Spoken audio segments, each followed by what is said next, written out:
new village of tiny homes for veterans on Green Bay's east side is one step closer to becoming a reality.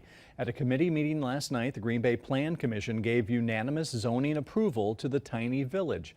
The planned unit development would create a 21 small home cottage court on 3.5 acres of donated land on St. Anthony Drive.